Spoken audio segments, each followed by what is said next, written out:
Desde Fish Studios en la Ciudad de México, esto es Clasificación A. Hola, ¿cómo están? Bienvenidos a Clasificación A. Mi nombre es Natán Díaz y queremos dar la bienvenida a los que nos escuchan en diferentes lugares alrededor del mundo, en las diferentes emisoras y también a través del podcast. Gracias por acompañarnos nuevamente. Y hoy tengo conmigo en el estudio otra vez a Nicolás. Ya hace 2 años nos acompañaste. Sí. Pero bienvenido otra vez, Nicolás. Gracias. Para mí es un placer y siempre muy interesante todo lo que se habla aquí. Pues desde Bogotá estás visitando. Eres pastor en la iglesia Renacer, ahí en Bogotá. Así es. Y eres instructor de Simeon Trust, en el Ministerio de Predicación Expositiva, de entrenamiento sobre predicación expositiva. Y bueno, eso es un tema que tenemos que también platicar y hablar más en el programa, pero hoy vamos a hablar de la Trinidad y de algunos conceptos que nos muestra la Biblia acerca de Dios, de la doctrina de Dios y por qué es importante entender correctamente a Dios. ¿No? Eso creo que es importante que como cristianos entendamos que cuando Dios nos dice algo acerca de sí mismo, es por una razón. Así es. Así que, ¿qué has pensado, Nicolás, en realidad acerca de la Trinidad? ¿Cuáles son algunos de estos principios que afectan nuestra vida? Sí, creo que es una doctrina que casi todo el mundo te va a decir, o creyentes te van a decir, la acepto, pero no la entiendo, ¿no? O yo sé que ahí está, yo sé que somos trinitarios, pero no sé para qué me sirve, no sé cómo funciona. Entonces, en realidad, tiene efectos importantes. Empecemos por la adoración, ¿no? Entre más conoces a Dios, más entiendes lo que estás adorando. Me acuerdo de Jesús hablando con la samaritana y le decía, lo que pasa es que ustedes adoran lo que no conocen. Entonces, conocer a Dios es fundamental para adorarlo a Él. Y la Trinidad es algo que a medida que tú empiezas a profundizar en esto, te vas dando cuenta del gran Dios que tenemos, que no es igual a nosotros, que es el otro, ¿no? El que está en otra realidad, el que es otro totalmente y que tiene sentido que es el que nos creó. Claro. C.S. Lewis decía que si tú puedes entender a Dios perfectamente, entonces tú lo creaste. Sí. Pero si, entonces no es Dios. Exacto. Si este Dios no lo puedes explicar, entender en totalidad, es porque de verdad es supremo, ¿no? Entonces, ese es un punto para mí fundamental. ¿Y cuáles son algunas de estas verdades que creemos como cristianos acerca de Dios? Es un solo Dios, somos monoteístas y el Antiguo Testamento es muy claro que es un solo Dios. Te comentaba hace rato que tuve un debate con un unicitario hace poco y él me leía pasaje tras pasaje del Antiguo Testamento diciendo es que yo soy uno y había todo este concepto monoteísta a lo largo de todo el Antiguo Testamento y me enfatizaba eso. Y yo le decía, sí, claro, sí, o sea, sí, es un solo Dios. No estoy yo debatiendo eso como trinitario. Sí. Eso se llama triteísmo. Claro. Cuando tú crees que son 3 dioses. Claro. Y eso no es lo que creemos y no es lo que enseña la Biblia. Así es. Un solo Dios, 3 personas. Así es. Y entonces no hay una contradicción ahí. Porque ¿cómo puede ser 1 y 3 al mismo tiempo? Bueno, porque es 1 en un sentido y 3 en otro sentido. Sí. Y eso de ahí partimos, ¿no? Esa es la primera cosa que creemos. De acuerdo, es un ser, pero ese ser tiene 3 personas. Ahora, para nosotros es muy difícil tratar de entenderlo porque en nuestra experiencia, en nuestra realidad, un ser es una persona. Y si alguien pretende ser 2 personas, ya lo empezamos a llamar loco, ¿no? Claro. Entonces, es bipolar o esquizofrénico. Exacto. Entonces, en nuestra realidad no tiene sentido. Pero por eso es que tenemos que entender que Dios es de otra realidad. Y ahí es donde C.S. Lewis da esa ilustración de las dimensiones, ¿no? A ver, ¿cómo es esa ilustración? Bueno, la ilustración de las dimensiones es como, si tú estás en una dimensión, es una línea. Pero luego si pasas a una segunda dimensión, ya tienes varias líneas formando una sola figura, ¿no? Que es un cuadrado. Pero si pasas a otra dimensión, tercera dimensión, ya tienes varias figuras de 2 dimensiones formando un sólido de 3 dimensiones. Entonces, él lo que plantea es, al subir de dimensión, no estamos dejando atrás lo anterior, sino que lo estamos viendo combinado de una forma nueva. ¿Qué pasaría si subimos a una 4ª dimensión? Bueno, nosotros no existimos en una 4ª dimensión en ese sentido. Pero hay quienes se han tratado de inventar una figura de 4 dimensiones y cómo sería. Porque podemos imaginarlo. No es nuestra experiencia, pero podemos imaginarlo. Entonces, en nuestra experiencia, un ser es una persona. Pero si subes a la dimensión de Dios, un ser es 3 personas. Y no estoy diciendo que es fácil de entender o que sea como sencillo, pero es lógico por lo menos. Tiene sentido. Y ahí es donde son útiles las ilustraciones de C.S. Lewis, ¿no? Así es. Entonces, ¿qué más creemos acerca de la Trinidad? ¿Cómo se relacionan estas 3 personas? Creo que es importante, porque ahí creo que es una de las cosas que sí tiene una implicación para nosotros y por qué es importante entender. Porque Dios quiere que entendamos que el Padre se relaciona de una cierta manera con el Hijo y con el Espíritu Santo. ¿Cómo eso afecta nuestra manera de relacionarnos con Dios? Sí, pues seguramente hay muchas formas de responder esa pregunta. Pero algo que viene a mi mente, que es algo que estábamos hablando, de hecho, es cómo entender esa relación tiene que ver con nuestra salvación. Dios no nos creó solo para admirarlo. Dios nos creó para relacionarnos con Él de una manera, puedo decir, como cercana a cómo Él mismo se relaciona a la Trinidad. Entonces, tal vez el mejor pasaje para explicar eso es Juan 14. En Juan 14, Jesús está hablando con sus discípulos y Él les dice, yo voy al Padre. Y sus discípulos le dicen, pero ¿cómo vamos a saber a dónde vas? Entonces, Felipe le hace esa famosa pregunta, ¿no? Sí. Muéstranos al Padre y nos basta. Y Jesús le dice, tanto tiempo que estoy con ustedes, Felipe, y no me conoces. El que me ha visto a mí ha visto al Padre. ¿Por qué no creen que el Padre está en mí y yo estoy en el Padre? Entonces, la dinámica trinitaria es un ser que es 3 personas en el que las 3 personas cohabitan uno en el otro. El Padre habita en el Hijo y el Hijo en el Padre.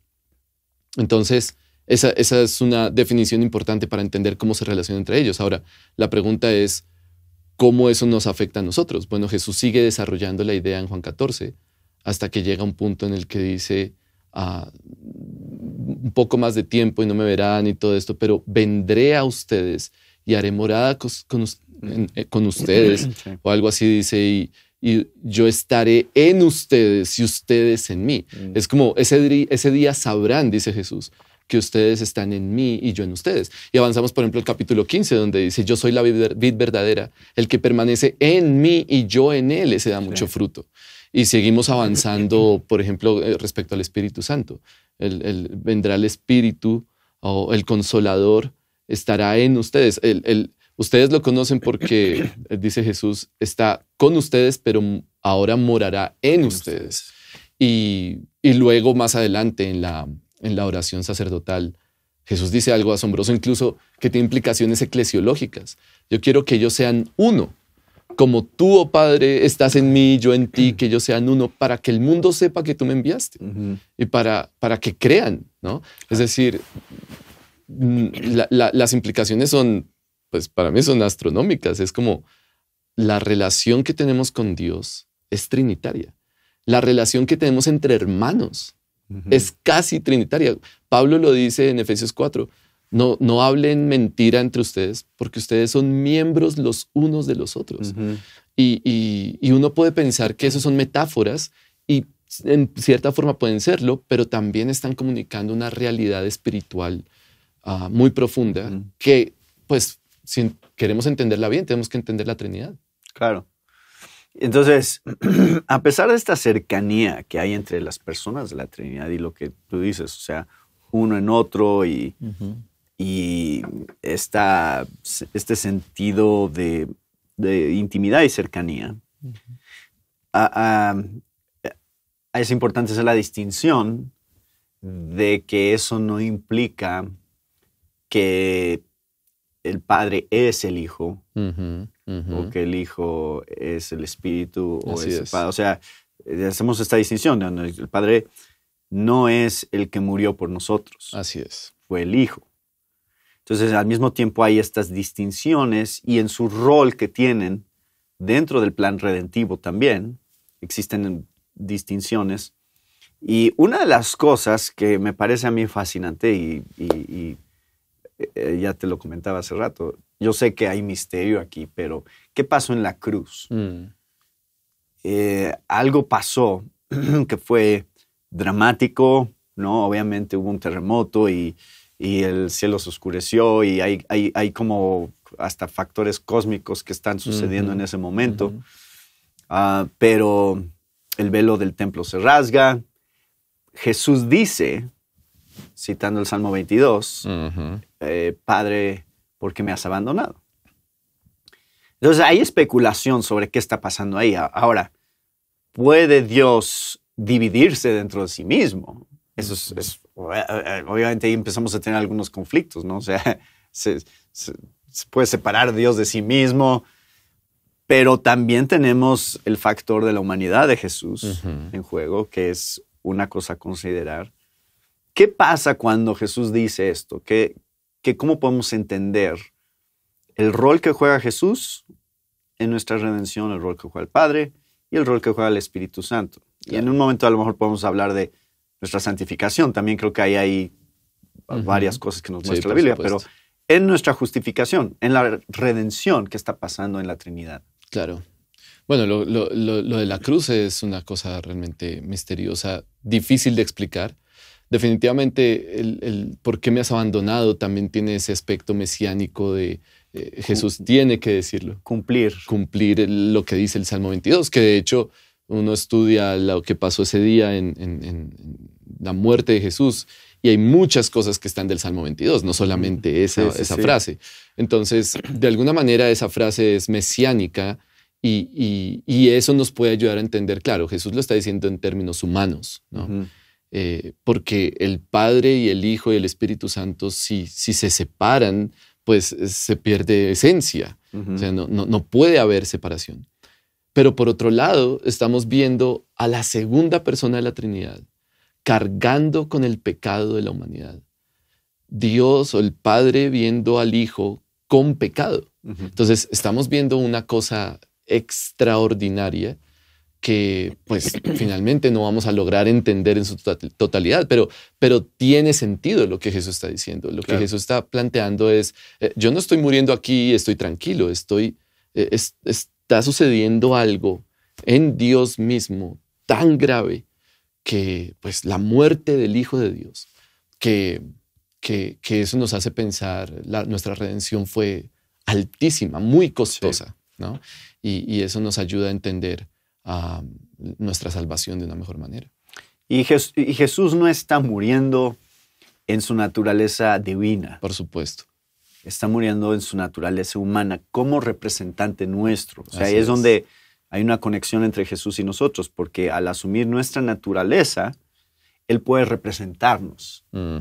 Y en ese sentido va a morir como nuestro representante delante de Dios. Así es. Y eso es importante también aclarar, porque puedes hablar con un testigo de Jehová o alguien más que no cree que Jesús es Dios y te va a decir, bueno, entonces Dios murió. Bueno, Dios no murió, no, Dios no puede morir, porque además de una de las implicaciones sería que este universo dejaría de existir en ese momento también. Por supuesto. Pero si entendemos correctamente por qué fue necesaria la encarnación y por qué Jesús tenía que asumir una naturaleza humana, entendemos por qué murió Claro. en su naturaleza humana. Y es que eso es lo que dice el autor de Hebreos, ¿no? Él tenía que compartir la naturaleza por los que iba a pagar, ¿no? Entonces tenía que tener carne y sangre, creo que es la expresión que usa el autor de Hebreos, para poder morir. De ahí es donde sacamos la famosa frase, él nació para morir, literalmente. Él se hizo hombre solamente para poder morir, para vencer la muerte.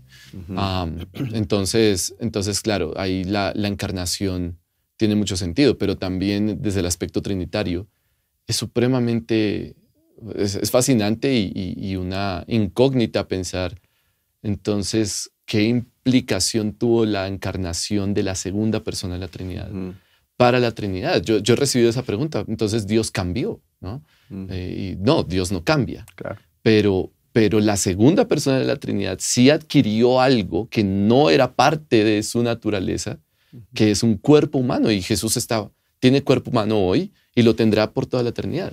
Entonces ahí también recordamos Filipenses 2, se despojó, ¿no? Pero ese despojo no es quitando algo de su naturaleza, sino adquiriendo algo que no tenía, ¿no? Y entrando en el tiempo y en la historia, es una Claro. cosa que no entendemos exactamente cómo pasa eso, pero es Dios entrando en la historia y en el tiempo de la humanidad. Trascendiendo la realidad, ¿no?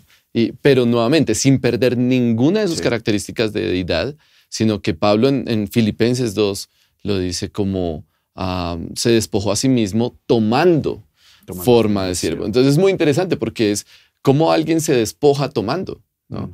Tú te despojas quitando, no tomando.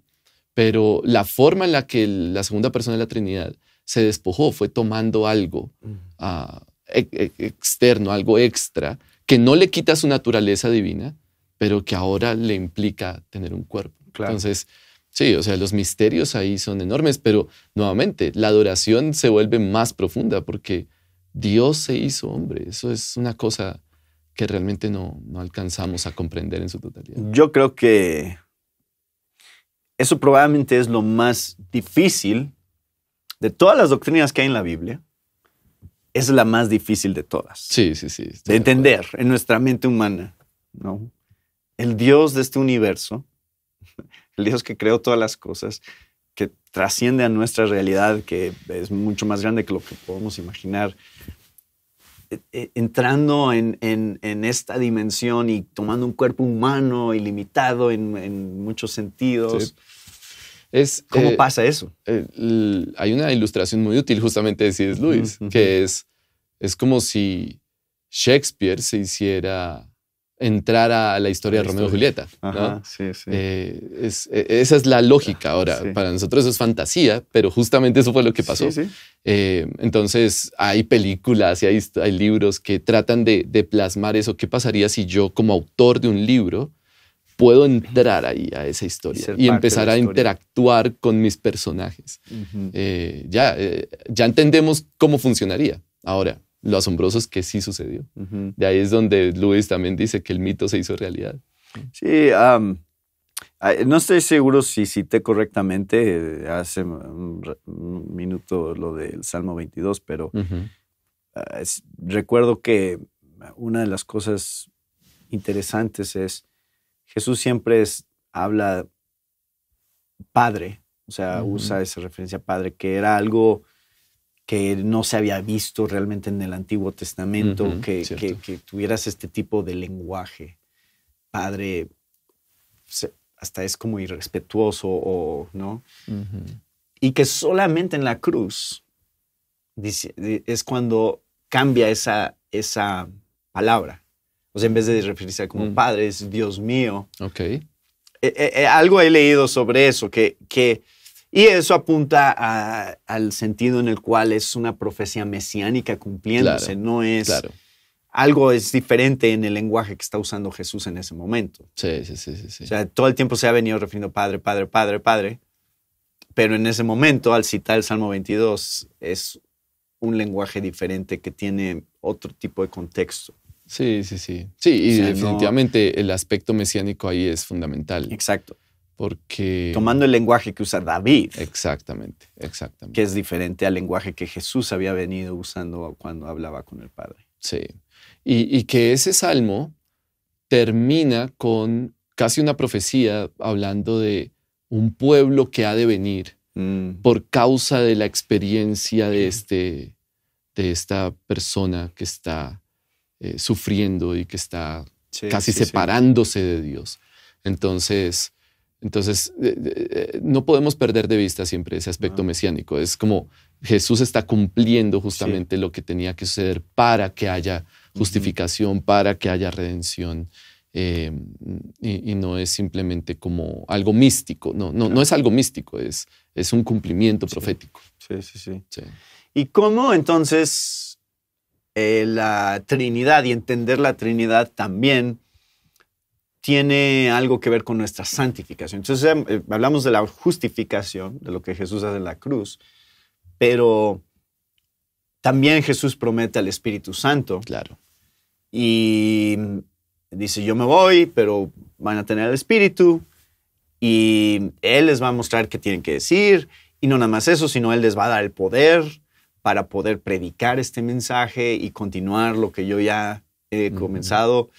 Entonces, nuestra misión como cristianos también es trinitaria. O sea, tiene que ver con el rol que el Padre juega, el rol que el Hijo juega y el rol que el Espíritu Santo juega. Y por eso es importante entender la Trinidad. Además, queremos aclarar que estamos tratando de entender que esto no es nada más teología a un nivel abstracto, filosófico, que queremos, nada más nos gusta platicar de cosas que no entendemos, sino que en realidad sí impactan tu manera de entender la vida cristiana. Claro. Es como juega un papel la Trinidad en nuestra santificación. Sí, y eso último que acabas de decir es muy importante. Es decir, si está revelado en la Escritura, es porque lo necesitamos. ¿Sí?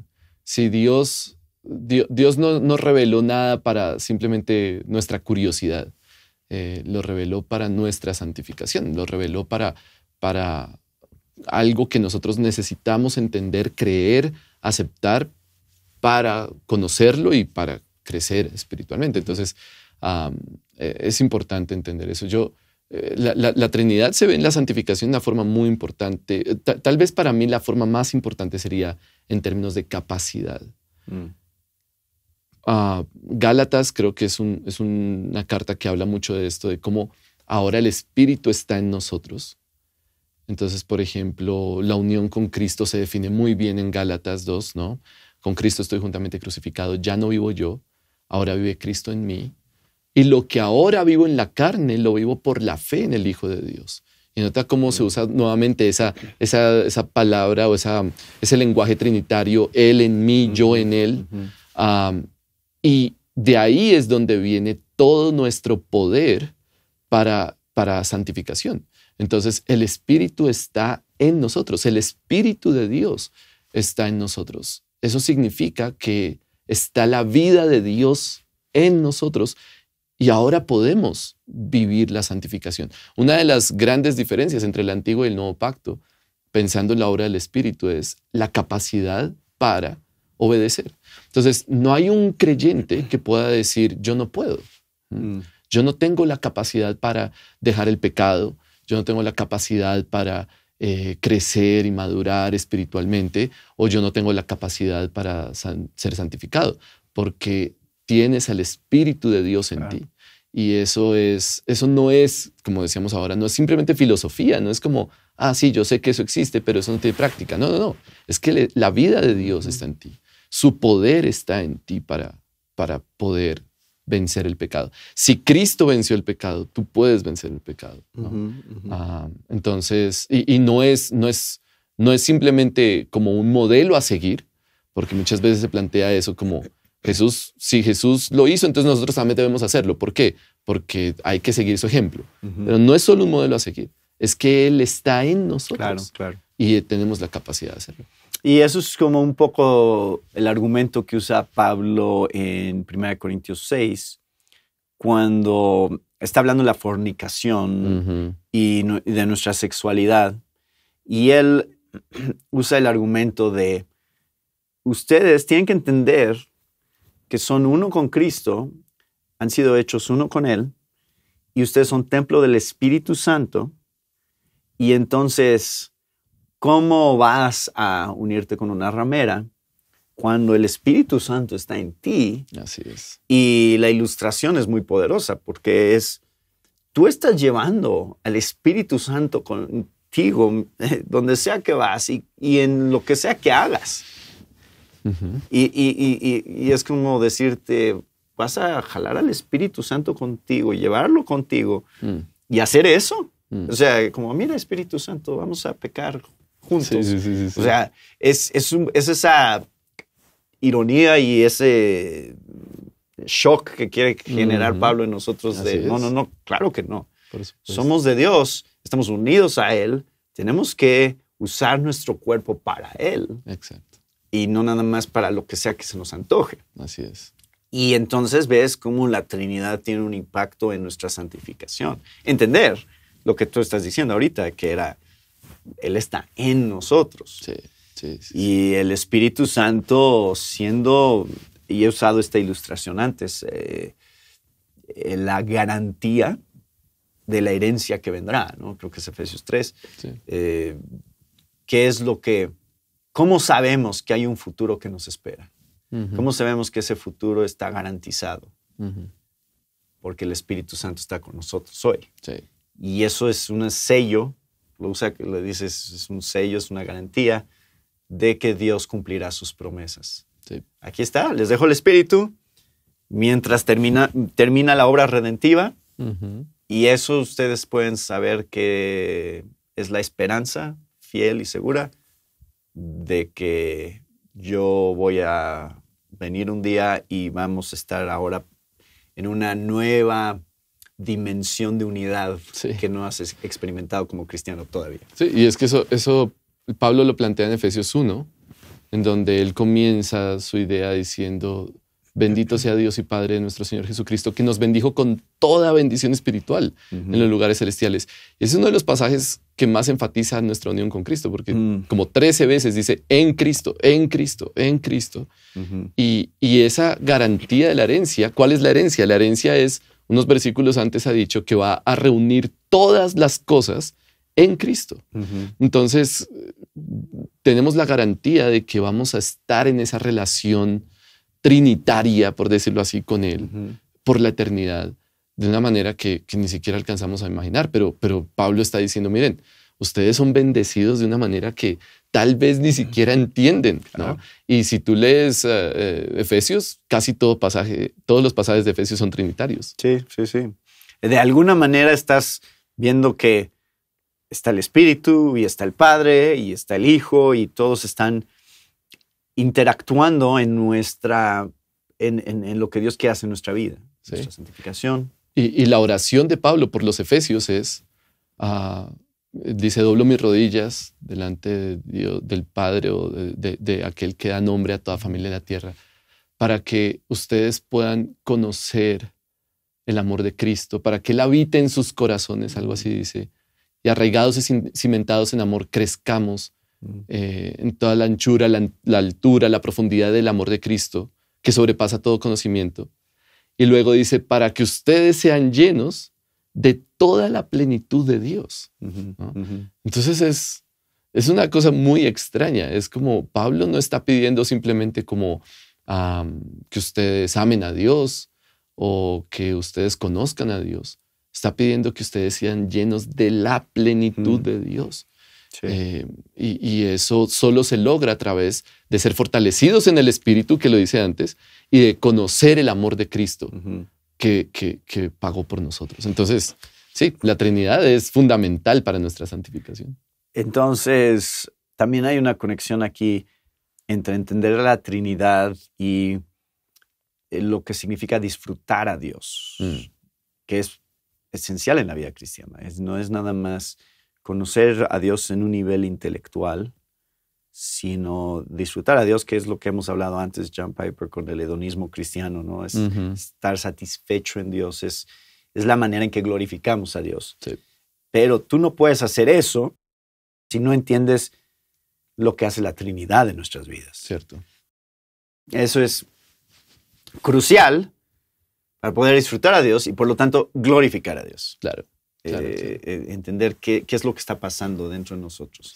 Sí, porque Dios, como dije hace un rato, Dios no nos creó solamente para admirar a Dios, sino para disfrutar de Él y para disfrutarlo de la forma más real posible. Entonces, tenemos pasajes como Juan 6. Si ustedes no comen mi carne y beben mi sangre, no pueden, no son míos, ¿no? Y eso fue tan difícil, esa enseñanza, que un montón de gente se fue porque ya les pareció casi que herético. Sí, claro. Pero para mí esa ilustración. Si tú pides una pizza porque tienes mucha hambre, pues no te vas a quedar satisfecho con verla. Claro. Tú quieres que esa pizza entre en tu sistema y te llene, ¿sí? Y eso es, cuando lleguemos a la presencia de Dios, no va a ser simplemente verlo en una vitrina por toda la eternidad. Va a ser disfrutar de Él de una manera que solo Dios entiende, porque solo Él es trinitario. Y ahora nosotros vamos a entrar ahí, y Luis lo dice, y Keller citaba mucho a Luis diciendo, entrar en la danza trinitaria, ¿no? Ser parte de Él, no solamente verlo. Y una de las cosas que también veo en la Biblia, y especialmente en el Nuevo Testamento, obviamente después de la encarnación, es esta dinámica de el Padre se goza en exaltar al Hijo. El Hijo se goza en exaltar al Padre, en dar honra al Padre. Y el Hijo también da honra al Espíritu. El Espíritu siempre nos apunta al Hijo. Y está glorificando y honrando al Hijo. Entonces tienes toda esta dinámica también en la Trinidad manifestándose, donde mutuamente se están honrando el uno al otro, y no es como una competencia. ¿No? De saber quién es más importante, a ver quién puede más. O sea, si continuamente ves esta dinámica de honra mutua entre las personas de la Trinidad, lo cual es... Sí, y nuevamente ahí habla de la santificación, porque ¿qué significa que tenemos al Espíritu de Dios? Nosotros de pronto lo imaginamos, nuestro concepto en la mente es un ser espiritual viene a morar en nosotros, y está bien, eso yo creo que es parte de, pero también la pregunta es ¿cómo usamos la palabra espíritu?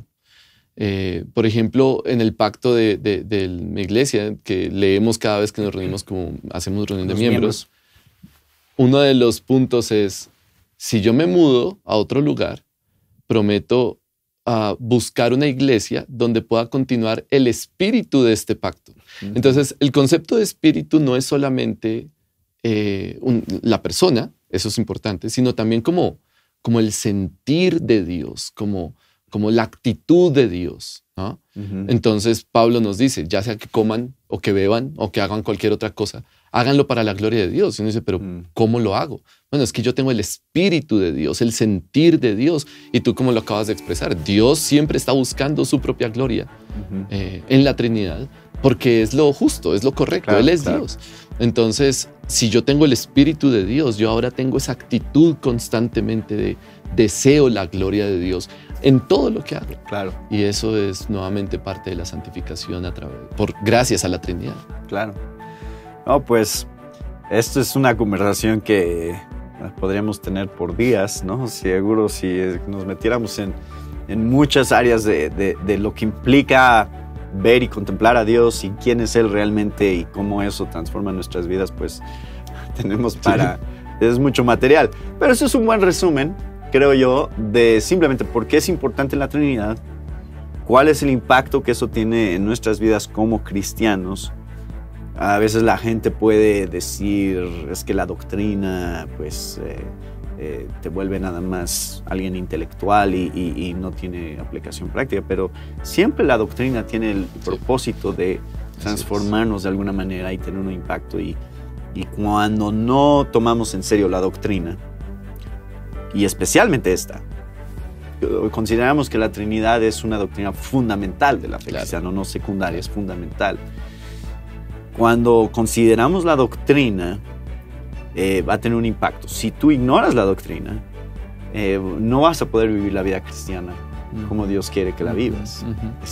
Y si la asumes, porque eso es lo que veo que a muchos creyentes les pasa, asumen la doctrina, es como, sí, yo lo sé, se pierden de una verdad que los va a llevar a conocer a Dios y a amar a Dios de una manera mucho más profunda. Claro.